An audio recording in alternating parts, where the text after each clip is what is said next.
Bismillahirrahmanirrahim. Alhamdulillahirabbil alamin wal 'aqibatu lil muttaqin wala udwana illa 'alal zalimin. Wassalatu wassalamu ala imamil muttaqin wa qaidid du'ati wal mujahidin wa ala alihi wa ashabihi wa man da'a bi da'watihi ila yaumiddin. Rabbana iftah bainana wa baina qaumina bil haqqi wa anta khairul fatih. Sambung hadis sebelum pada ni, tak ingat hadis nombor berapa dah. Bakal hari ni tak ada nak baca hadis juga sebab huraian dia panjang mengenai dengan riba. Sebab banyak perkara untuk kita kenal dan kita pastikan. Sebab tengok kepada huraian ni panjang. Baik. Dia sebut begini, ada barangan-barangan yang bila berlaku transaksi atau pertukar tangan. Transaksi itu makna pertukar tangan. Yang boleh jatuh kepada riba itu, ulama berselisih mengenai dengan illah. Illah ni maknanya sebab. Kerana. Sebab apa menjadikan sesuatu barangnya itu jadi riba. Yang boleh dikiaskan selain daripada ni barang tersebut. Kemudian mereka berbeza pendapat dalam penentuan illah ribawi. Sebab-sebab ia jadi riba. Itu dia panggil illah ribawi pada setiap barang tersebut sebagaimana berikut. Mungkin kita tak boleh faham lagi sini. Cuba kita tengok huraian ni barulah kita boleh nampak dah. Nombor 1. Mazhab Hanafi, Imam Abu Hanifah berpendapat bahawa illah sebab barang ribawi itu jenis lagu mana barang tu kalau berlaku tukar tangan yang menyebabkan tak kena dengan kehendak dia, boleh dia jadi riba. Ribawi itu maknanya bersifat riba. Ialah jenis benda yang jenis ukuran, iaitu ukuran ni sukatan dan timbangan. Bila nak beli sesuatu benda berdasar kepada sukat dengan cupuk, dengan gatal ataupun dengan timbang letak atas dacing tu, maka kalau benda ni bila nak jual beli melibatkan sukat dengan timbang, ada di situnya wujudnya transaksi riba. Situ dulu. Dunia lah ni tak ada sukat. Ada tak bagi orang jual dengan sukat? Orang jual kilo belaka tak? Tak. Aku sebut gapo dia orang sukat. Dulu orang beli beras cupuk segatan. Betul tak? Selai tu dia panggil. Kopi. Gapo dia? Itu sukat liter.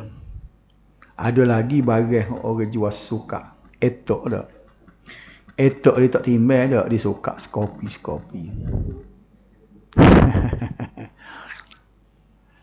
Baik, Imam Hanafi dia letak situ. Inilah sebab-sebab ia boleh jadi riba, barang ia suka, barang ia timbang. Dan juga riwayat masyhur dalam mazhab Hambali. Bila sebut riwayat masyhur tu bukannya sepakat ulama-ulama dalam mazhab Hambali, tapi sebahagiannya setuju dengan pendapat mazhab Hanafi. Mereka melihat bahawa illah.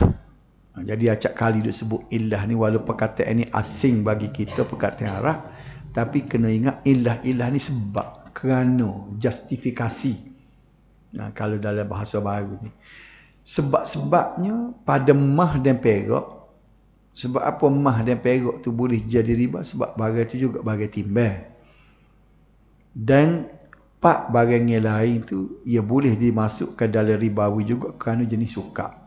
Macam gandum apa dia sebutkan. Sehingga seluruh yang ditimbang dan disukat dianggap sebagai barang ribawi. Justru riba tidak ada pada barang yang tidak ditimbang dan disukat. Bapa tu jadi lagu tu wallahu alam, sebab Nabi letak garis panduan. Ingatlah kadang-kadang ada benda tu yang ulama cuba cari rahsia di sebalik. Bapa barang ni boleh, barang ni tak boleh. Ada benda boleh kita cari, tapi bendanya bila benda tu kalau kita tak boleh nak cari jawapan, tapi bila kita sandar ke Nabi, boleh kita tanya. Nah, bila siapa dah Nabi buat lagu tu. So Sayyidina Umar kata laukana din birra'i lakana asfalul khaffi aula bil mashi. Kalau sekiranya agama ni berdasarkan kepada fikiran, maka sapuh khaf di bawah tu lebih baik daripada sapuh atas. Royak Malik Sinar baru ni kan. Jadi ada benda yang bila Nabi letak garis panduan, bagian ni kalau buat lagu ni jadi riba, tapi bagian lain tak apa. Hikmat dia tu ulama-ulama ada yang dia cari jumpa, ada yang tak jumpa. Tapi bila kita ni beriman kepada Rasul, apa kata benda tu mari daripada Rasul, maka kita terimalah. Nampak tidak? Okey. Dengan ini menukar satu biji buah jeruk dengan dua biji buah jeruk diharuskan. Yang kita sebut baru ni, kalau benda tu tak sama, benda tu lah, tapi bila jumlahnya tidak sama, jadi riba lah dah. Tapi maksud riba sini kerana barang yang disuka. Tapi kalau buah ni jeruk, sebab jenis bunda jeruk ni dia kata dia tidak timbang, dia tidak suka. Ni buah jeruk di zaman Nabi ni lah. Mungkin pak kita jeruk pun timbang juga lah ni kan. Bila kita bincang benda ni, kena tengok realiti benda zaman Nabi dulu tu. Jenis barang jeruk pada zaman Nabi tu dia tak suka, dia timbang. Sebaliknya dihitung, dia bilang butir. Berapa butir. Jadi barang yang bilang butir ni tak apa, diharuskan. Harus lagu mana? Tukar 2 butir dengan sebutir, 3 butir dengan 2 butir, boleh. Secara umum baru ni dia sebut barang yang sama, bila tak sama dari segi bilangnya tak boleh. Ni dikecualikan benda lagu ni. Apa jadi gitu? Wallahu a'lam, kita tak tahu tu.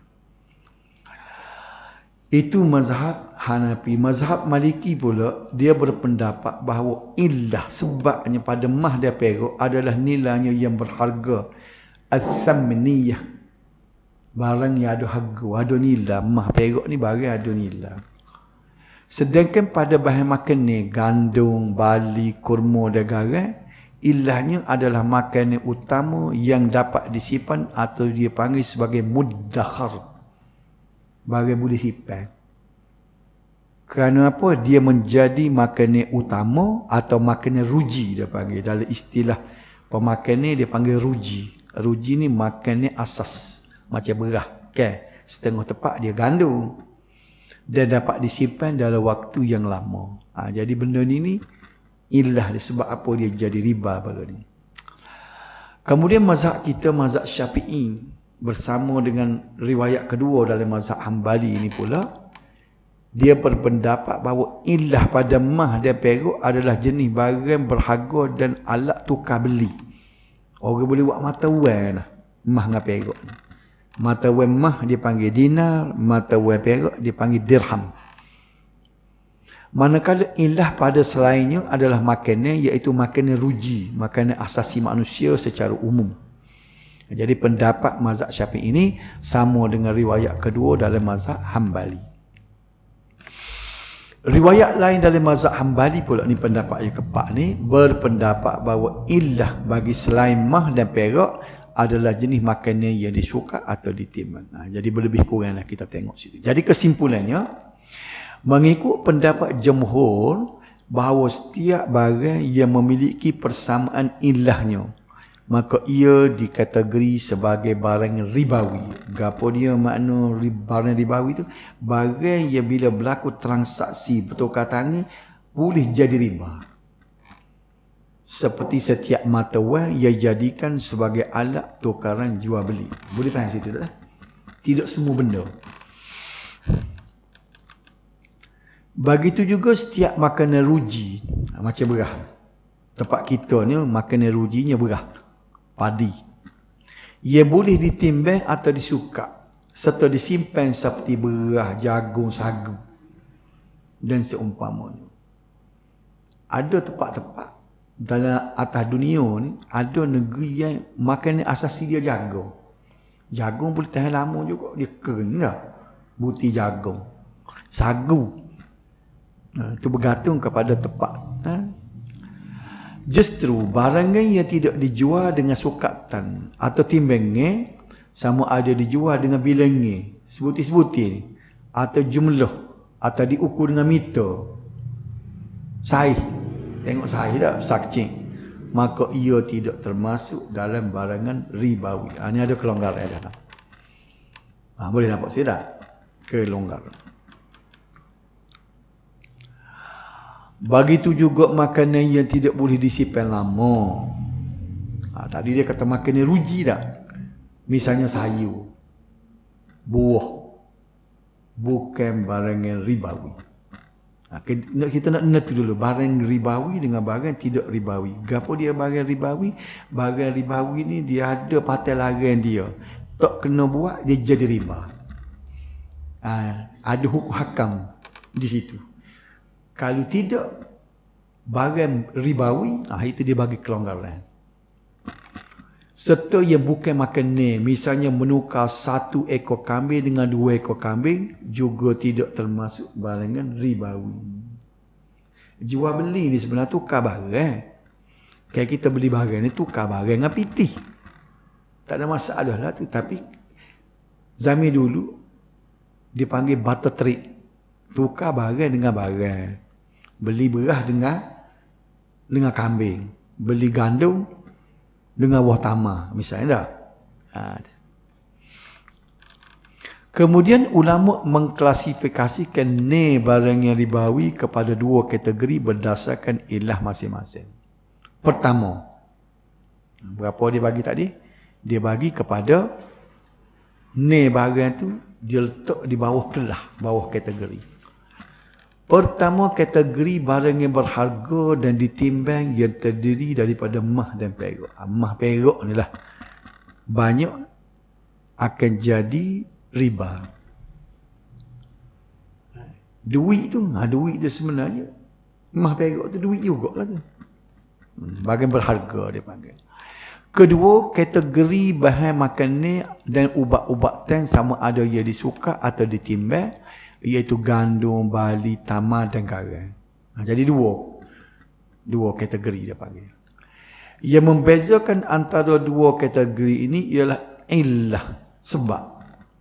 Justru menurut pendapat yang kuat, ni barang yang ribawi ini boleh dikiaskan kepada barang yang mempunyai illah yang sama, sebab yang sama. Apa dia illah ni? Boleh ingat dah, takut lama duk sebut illah ni. Sebab illah yang sama. Contohnya kita ambil benda lain illah. Arak memabuk. Arak saat ni haram. Sebab apa haram? Illahnya memabukkan. Boleh faham nak sebut illah? Balik boleh faham illah. Cuma sebut ku arah. Illah ni kerana.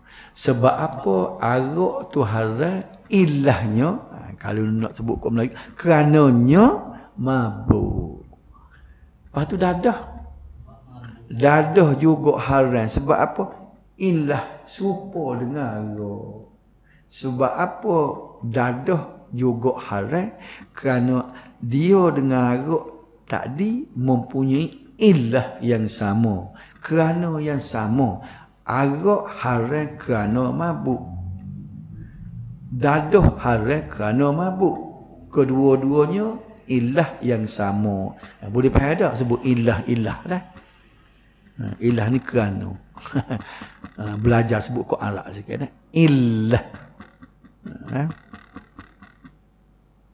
Boleh faham tak dah? Okay. Untuk kategori pertama misalnya boleh dikiaskan dengan mata wang di mana-mana negara termasuk ringgit Malaysia. Sebab barang berharga. Oleh itu tidak boleh menukar ringgit Malaysia dengan ringgit Malaysia kecuali jika sama nilainya serta dilakukan secara tunai. Itu syarat dia. Lepas tu ringgit ini ilah gapo ia jadi ribawi ni? Kerana ilahnya berharga. Ada nilai. Hak tu jadi ribanya tika mana tu? Orang panggil tukar ringgit dengan ringgit. Masa buat pinjam lah. Pinjam 100,000, bayar 150,000. Nampak sini tak? Itu jadi ribanya tu.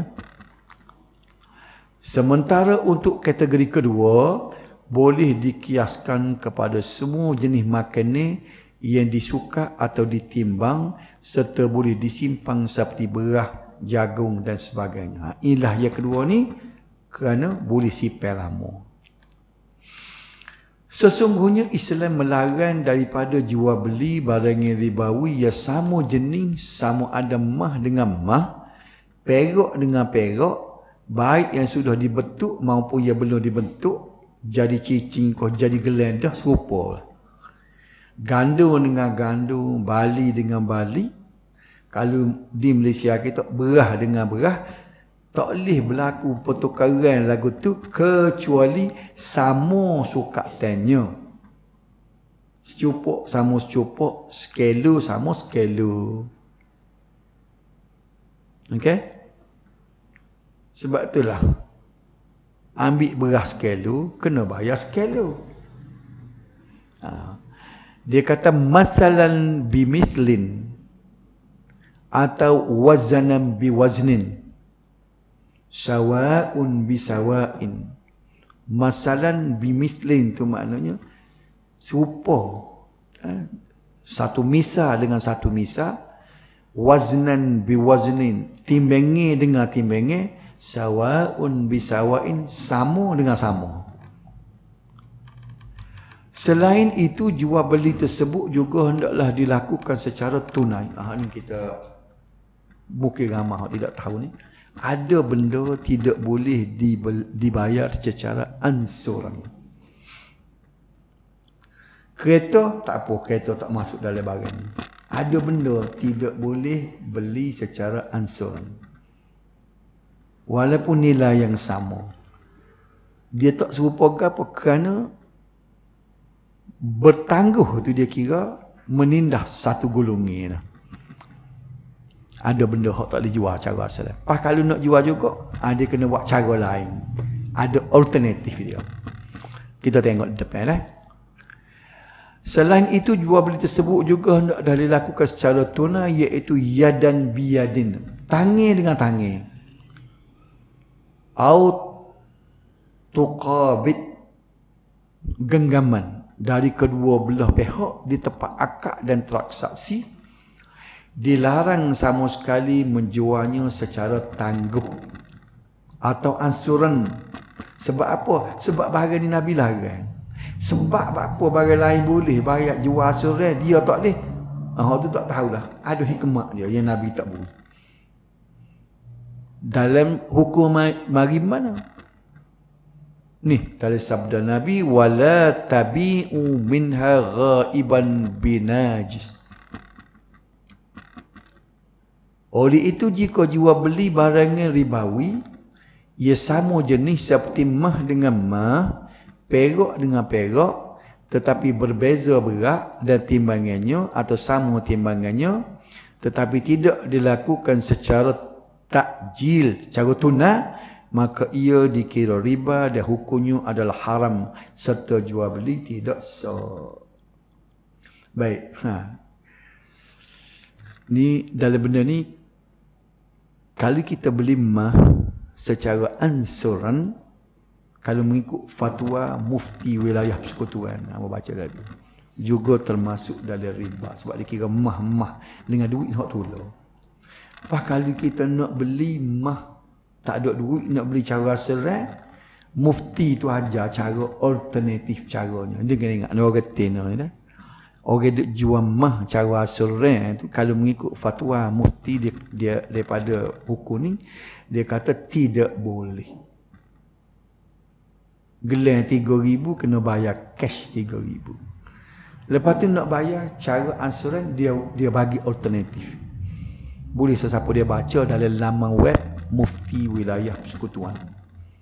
Ingat rasa hak dulu. Baiklah.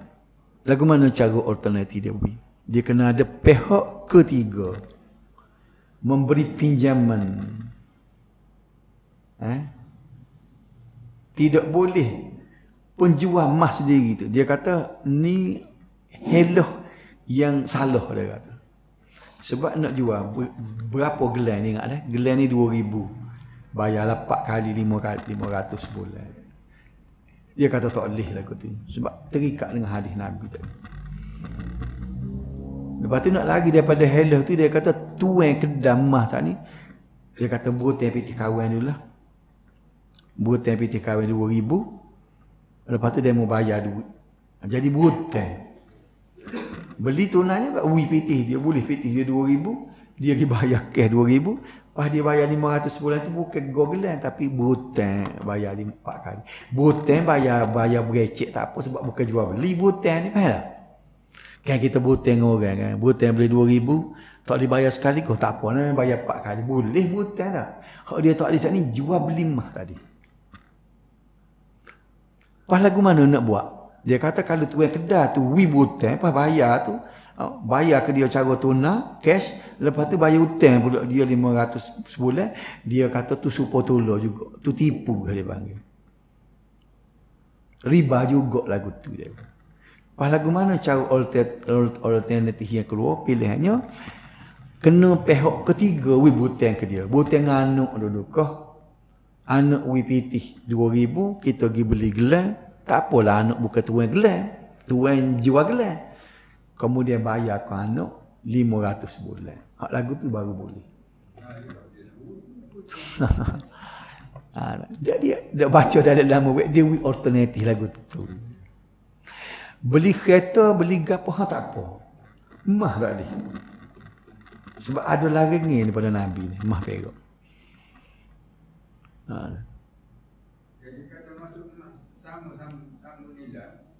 Kan misalnya kita nak jaga mahal kita nak jual berapa kalau cash tu. Sama nilai dengan mahal. Itulah dia. Tu bila baca dalam laman web dia kata tak boleh. Tuan kedai tu tak boleh buat. Dia kena cari alternatif lain. Kalau jual cash? Jual cash tak ada masalah. Mahal. Mesti beza dengan kita beli dulu. Iyalah, dia beli 2,000, dia jual 3,000. Memang nak nego, biar memang boleh. Tapi 3,000 tu dia bagi tempoh. Boleh bayar ansur. Hak tu jadi tak boleh.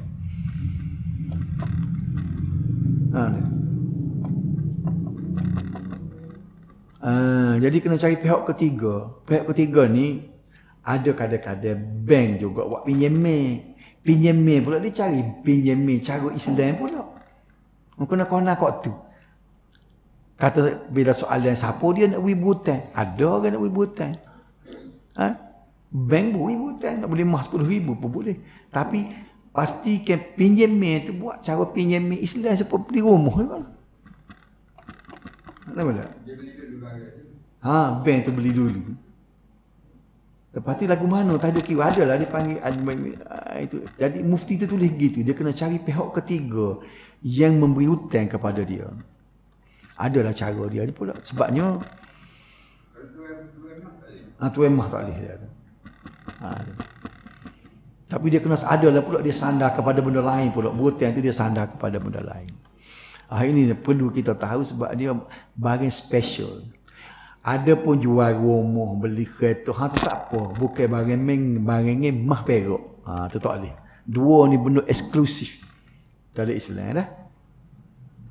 Islam jaga dua perkara ni mah perak. Tak boleh buat sebuah benda lain. Sebagai contoh, mah 2 gram ditukar dengan mah 3 gram. Perak 3 gram ditukar dengan perak 4 gram. Beras 1 kilo ditukar dengan beras 2 kilo. Dua beras ni dia ilah kedua, makan asasi kan. Gandum 1 kilo ditukar dengan gandum 2 kilo dan sebagainya. Itu riba tu. Begitu juga jika 10 gram mah dijual dengan harga 1,200, maka penjual mesti dapat wang tunai 1,200. Tunai. Dan pembeli mendapat 10 gram mah tu juga secara tunai tanpa penangguhan. Sehingga begitu juga dengan 10 gram emas dijual dengan harga 1,200, maka penjual mesti dapat wang tunai 1,200 dan pembeli mendapat 10 gram emas juga secara tunai tanpa penangguhan. Holo pitih ambil emas lalu. Kesimpulannya harus menjual barang yang ribawi seperti mah dengan mah, perak dengan perak, tetapi dengan dua syarat. Pertama, syarat nak jual mah, nak kena nego mah. Kedua-dua barang yang tersebut hendaklah sama berat. Yang satu tidak boleh melebihi yang lain. Kedua, pembayaran hendaklah dilakukan secara tunai di tempat transaksi. Aman. Mananya? Adalah dia royak dari segi hukum. Ada beli mah. Kalau pitih tu kita nampak dah. Bakal dia ada lah vitamin dia. Ada. Bakal dia ada dah sebenarnya benda ni. Dia hukum ni. Benda berlaku zaman tu lah tu. Mungkin. Tak mungkin gini. Mungkin orang panggil apa ni. Dia. Mah tu boleh jadi hak ni setelah dia jadi lagu lain. Kalau dia ada perubahan. Ataupun gerik tak sama lah. Gerik tak sama kan. Gerik tak sama. Walaupun kami tak sama. Tapi kita tidak. Dia gini dia mungkin gini dah amalan ada sebab pun kita tidak tahu tidak berlaku pada law ni tapi ni berlaku zaman Nabi zaman jahiliah dulu dia berlaku lagu tu sebab kita tidak tahu tapi dia nak suruh kita fahamnya dia tukar ke pitih tukar ke pitih tu dah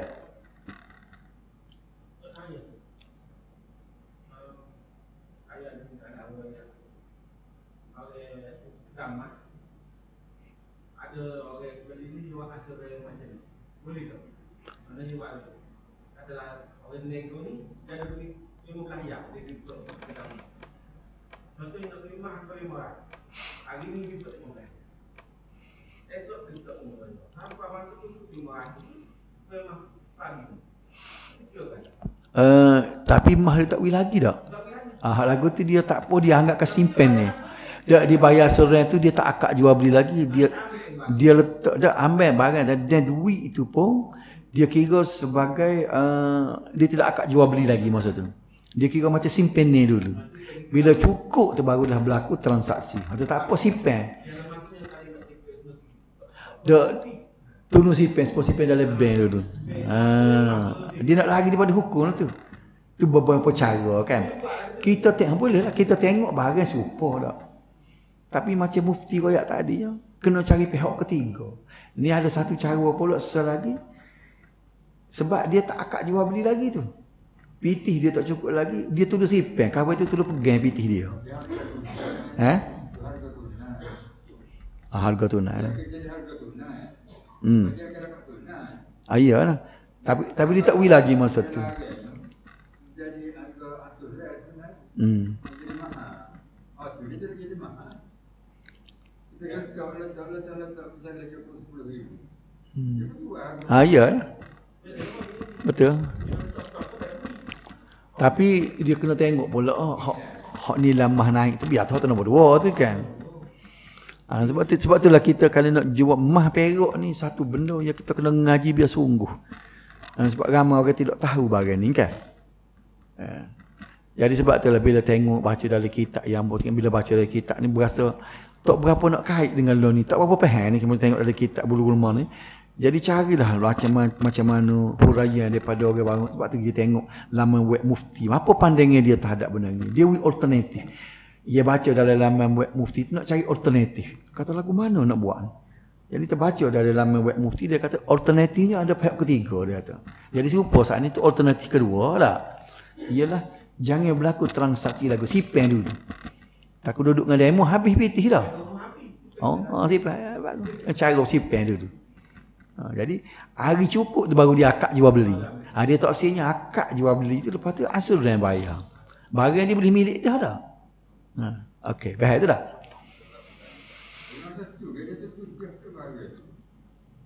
Dia tu dah. Edok juga kalau sekiranya naik ke go tu yang kira kot lain dah. Dia kira kot lain kalau mah naik turun. Simpan dulu pitih je. 10 bulan tu dia kira tak boleh dah tak boleh dah harga tu. Kira harga loan ni. Sebab tadi dia tak ambil lagi pitih dia terus simpan. Simpan takut duduk dengan tuan buat beli muka lain. Tak boleh beli gelang sama lah dia kata. Simpan dulu kat dia. Tak apa asal kita nak lari daripada hadis Nabi tadi. Okey. Hukum ini meliputi semua jenis barang ribawi termasuk beras, tak boleh juga lagu matawan dan sebagainya. Ingat dua perkara ilah tadi. Barang makanan asasi dengan barang nilai mah perak. Okay. Nabi SAW menyatakan, tak boleh habis juga hadis ni. Panjang huraian dia dalam tengok dalam syarah Bulughul Maram ni.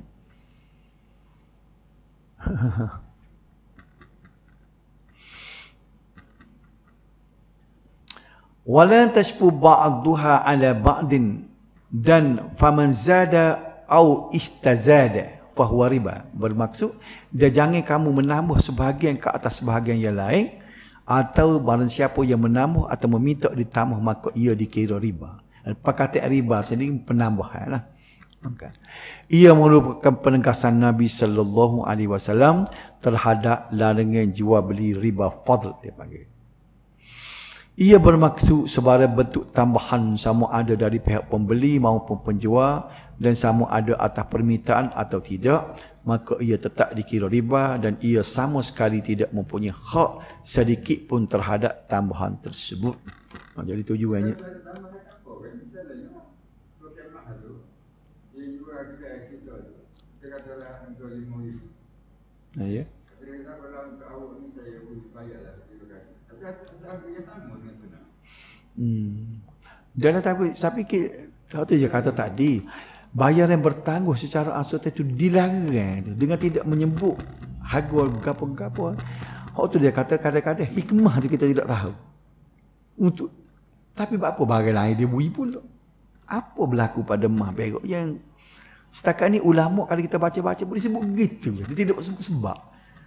Cuba juga ia kata duduk search, duduk cari tu. Bila kita baca dalam Bulughul Maram, dia tidak royak hikmah. Nak cari hikmah ni. Dia tak royak hikmah. Sebab apa dia jadi pelik sikit barang ni. Asuran pun tak beri. Sehingga mufti tak disebut, dia kata dia weak alternatif. Bila dia weak alternatif tu maknanya dia tak siwi, dia suruh cari juga cara lain. Kalau boleh alternatif, dia biar gitulah dah. Apa siapa dia cari alternatif. Cuba gaji-gaji nak tahu hukum ni kan, di samping hak dalam kitab ni, moga jawab klasik ni. Ni Sonani ni tahu berapa lama dah dia hurah bagian ni kan. Kita nak faham hak baru ni, cuba gaji-gaji tengok kata. Cari laman web, jangan cari pendapat orang, cari laman web. Moga hak Melayu kita di dalam Malaysia ni hak boleh kita orang panggil apa ni, hak kita nak berasa kita boleh percaya kan, laman buat mufti lah dah. Laman web mufti. Sebab kalau dalam kitab kita lama dia akan ulah lagu ni lah. Ni muncullah pula dia ada cara baru sikit dia sebut sini. Baik. Oleh itu jika naik jenis barang yang ribawi ini dan seumpamanya dijual dengan ia sejenisnya seperti mah dengan mah atau kurma dengan kurma, maka haram dilakukan secara tafadul, iaitu sebahagian yang lain melebihi yang lain. Sebagaimana haram pula dilakukan secara nasiah, iaitu ditangguhkan serah terima atau bayaran. Dua perkara. Tambah pun tak boleh, tangguh pun tak boleh. Bagian ni. Okey.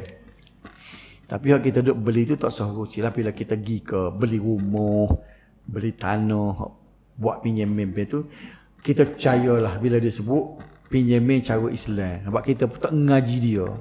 Kalau dia huraf pun kita tak faham. Dengan istilah al-baik bisaman haji, bil bisaman haji dah. Beberapa nama tu. Tu kita nak ngaji bab muamalah tak sampai situ kita dah. Okey. Persamaan dalam timbangan atau sukat ini adalah wajib. Tanpa perlu melihat kepada kualiti barangan sama ada baik atau sebaliknya. Wajib kena sama. Abu Sa'id Al-Khudri radhiyallahu anhu pernah berkata, pada zaman Rasulullah sallallahu alaihi wasallam kami pernah diberi kurma jamak, iaitu kurma campuran antara bagus dengan yang kurang bagus, maka kami menjualkannya 2 sok dengan 1 sok. Apabila berita tersebut sampai kepada Rasulullah sallallahu alaihi wasallam, lalu baginda bersabda, la sa'i tamrin bisa'in wala sa'a hintatin bisa'in wala dirhaman bidirhamaini. Itu dua tu. Tidak boleh menjual 2 sok kurma dengan 1 sok, dan tidak boleh pula menjual 2 sok gandum. Sok ni macam cupuk dah.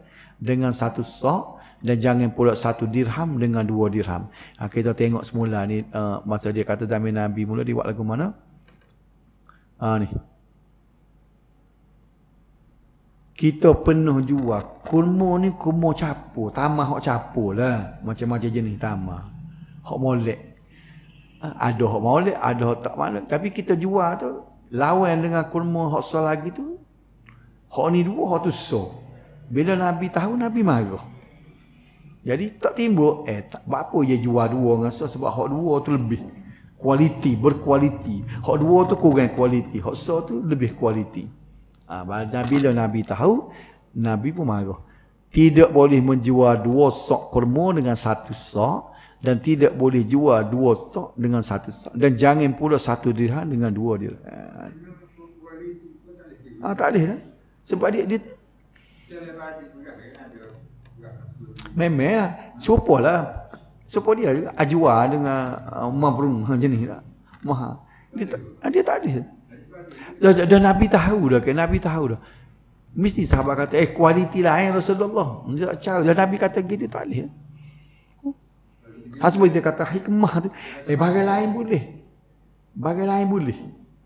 Baju kau gapo. Hak ni dia 2 bagai makan ni dengan bagai mah peruk ni, satu benda yang dia jaga.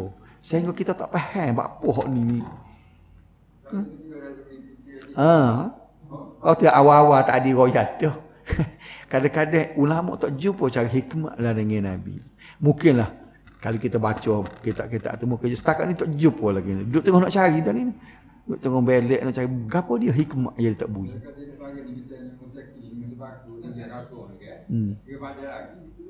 Tak apa, hak tu bukan makanan asasi. Hak tu tak apa. Makanan asas ni dia tak bunyi. Berah ni tak boleh. Berah di siang, berah Malaysia tak boleh lah tukar. Kalau jumlah cukup, kita kata beras ni murah dah, beras di siang mahal, tak boleh, dia tak boleh. Sekilo sama sekilo tak boleh. Juga tidak boleh menjual rotab, iaitu kurma basah dengan kurma kering, kerana meskipun sama jenis tetapi berlain kualiti, kecuali bagi jual beli araya atas asal kumpulan, iaitu jual beli rotak atau kurma basah dengan kurma kering. Dalam sebuah hadis riwayat Umar, dia kata anna Rasulullah sallallahu alaihi wasallam naha anil muzabanah. Ni hadis mula-mula tadi. Wal muzabanah bai'ut tamarin bit tamarin kailan wa bai'ul karmi bizabib kailan. Maksudnya bahawa Rasulullah sallallahu alaihi wasallam melarang jual beli muzabanah. Gapo dia jual beli kurma basah dengan kurma kering dengan sukatan, dan menjual anggur basah dengan anggur kering dengan tukar takaran dia panggil. Sekat tu dia.